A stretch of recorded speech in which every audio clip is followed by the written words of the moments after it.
Jared McCain has been a godsend for the Oklahoma City Thunder, and he's had a huge impact on how this team has been playing and, of course, in the results, as well as OKC has been on a big-time run since acquiring Jared McCain from the Philadelphia 76ers, and one of the bigger surprise trades of the trade deadline. If you guys do enjoy the content today, be sure to leave a like and subscribe to the channel for more. And let me know down in the comment section below which player you would like to see a breakdown done for next here on the channel.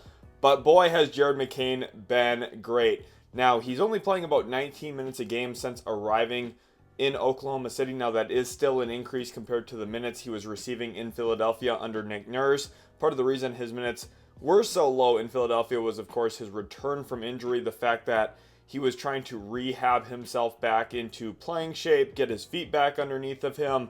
But with the decision Daryl Morey made to trade Jared McCain, we've now seen as McCain's gotten healthier and has been now thrusted into a better system and situation for himself, the results have been outstanding. He's averaging almost 12 points in just 19 minutes of work for Oklahoma City, and a lot of that is coming on extreme three-point volume, where his three-point attempt rate is, as you would expect, through the roof. Over 50% of his shots for Oklahoma City in his 14 games with them have been from behind that three-point line, but he's been very efficient on all three levels, shooting over 52% on two-pointers and then shooting over 43% from three, kind of going back to that little magical run we had from McCain his rookie season in Philadelphia. And listen, Daryl Morey, of course, created some headlines saying that he was quite confident they were selling high on Jared McCain at the trade deadline. Well, since that decision, the Philadelphia 76ers are just 5-9 and have dropped pretty substantially in the Eastern Conference standings.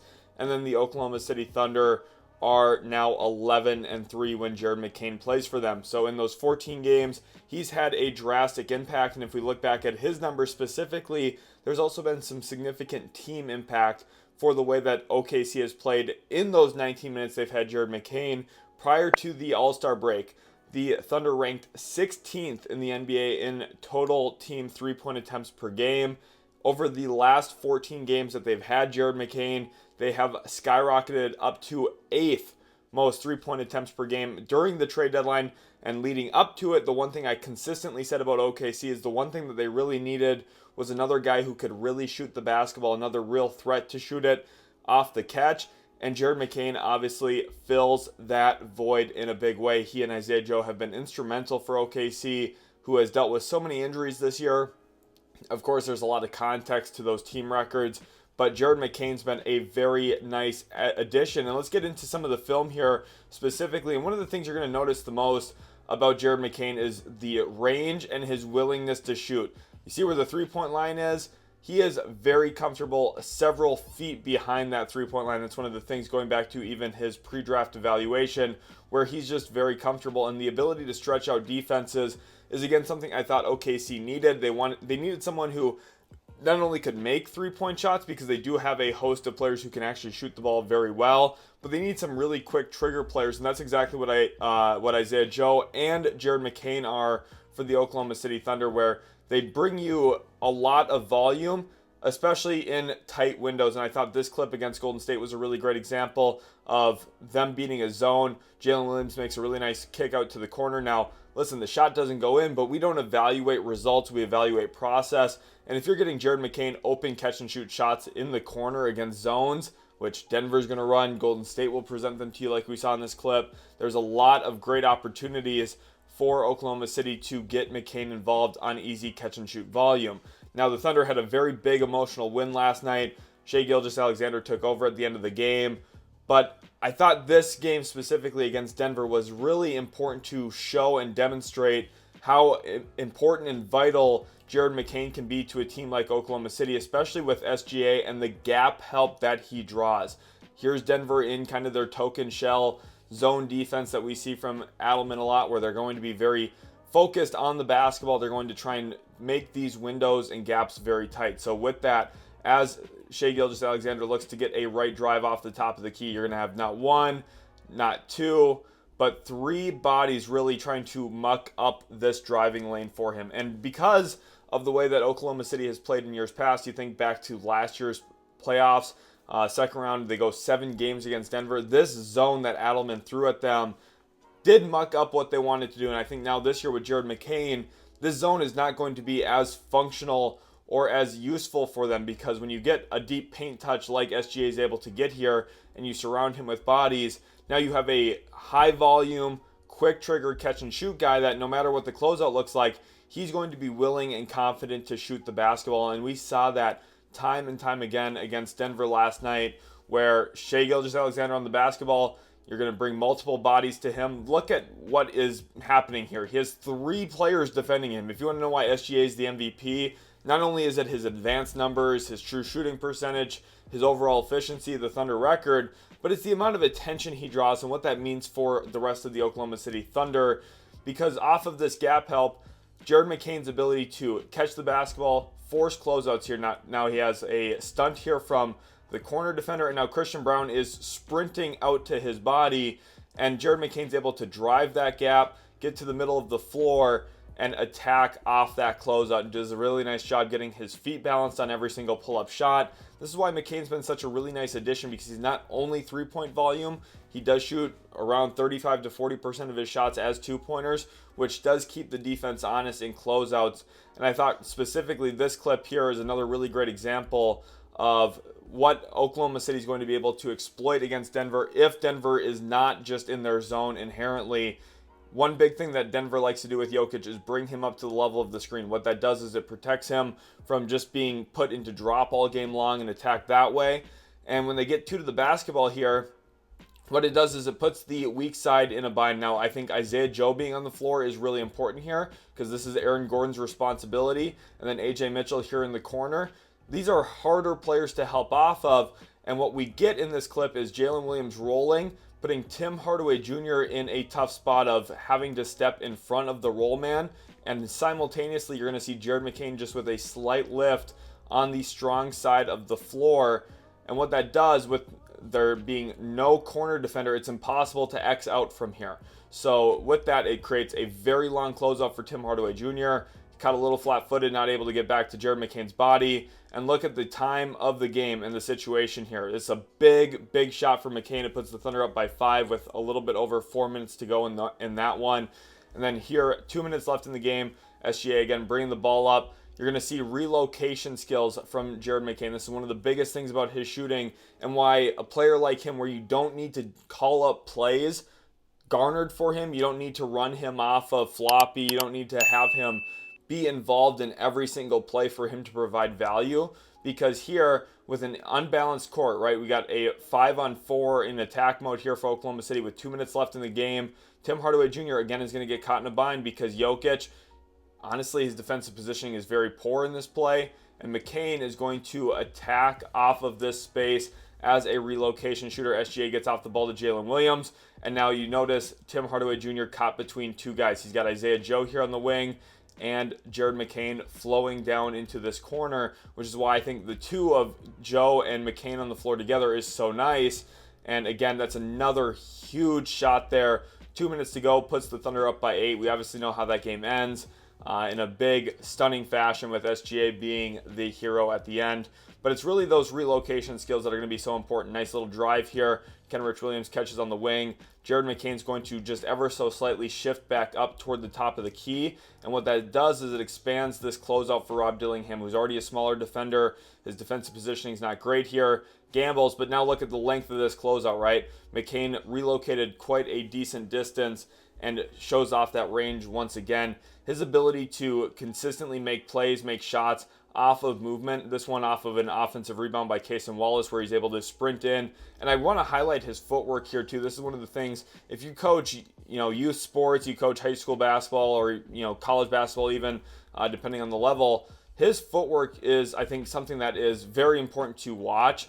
As he shuffles into his shot, he does a really nice job getting 1 to 2 feet down in order, where he gets his right foot down and then his left foot down. Very comfortable with that shot base, and then does a very nice job elevating vertically. He's always on balance. That's really the biggest thing for me watching him play as a shooter. it's so vital that you're not leaning into your shots. You're not allowing your momentum off the move to drag you toward a sideline, to really take away your center of balance while shooting. And McCain just does such a tremendous job of that. And I think his quick trigger really does accentuate the rest of his talent as a shooter as well. We're going to look at a couple of clips of him coming off of dribble handoffs and the bind that put specifically Chicago in a few nights ago when the Thunder and Bulls were facing each other. Here, Dillingham tries to go under on this DHO, and McCain is able to take that space. When you give a shooter like him time and space, you're going to give up way too clean of a look, and that's exactly what happens here with Dillingham going under the screen. Now, this wasn't just Rob Dillingham's fault. This was a scheme issue from Chicago, and also McCain did a very nice job setting a lot of these up. Does a nice job working in first to then get the DHO out. I think there's a nice little nuanced detail in that. If you watch his ability to play into this physicality a little bit, he kind of sells this back cut, right? He gets into Sexton's body. Now Sexton has to be reactive to that, and it gets him just a little bit of extra space where he's able to turn this corner, and now he's in a spot where he's got two kind of showed to the basketball, but neither of them are in a great position to actually contain the basketball, right? Sexton's in chase, and then right here, there is still that driving line that is preserved for McCain if he wants it. So now we're going to see how he actually goes through this process. Really nice gather, high gather there, gets all the way to the rim unimpeded because the Bulls' DHO defense was just horrible. Not really a DHO here, but kind of a get back and flow into a ball screen. And again, now with the Bulls showing not one, but two to the basketball with Nick Richards in kind of an active drop. Now this is where Jared McCain's going to get, again, to his balance. Does a really nice job off the dribble here. Gets a solid, strong base underneath of him. Rises up for two. You're seeing how some of that two-point volume manifests itself off of his three-point shooting gravity as well. Where, again, if you go under on these DHOs, you're going to just give up a three-pointer because he's that skilled. Again, he doesn't even make this shot, but you can trust, hey, that's a really good shot for a guy who's shooting over 43% from three.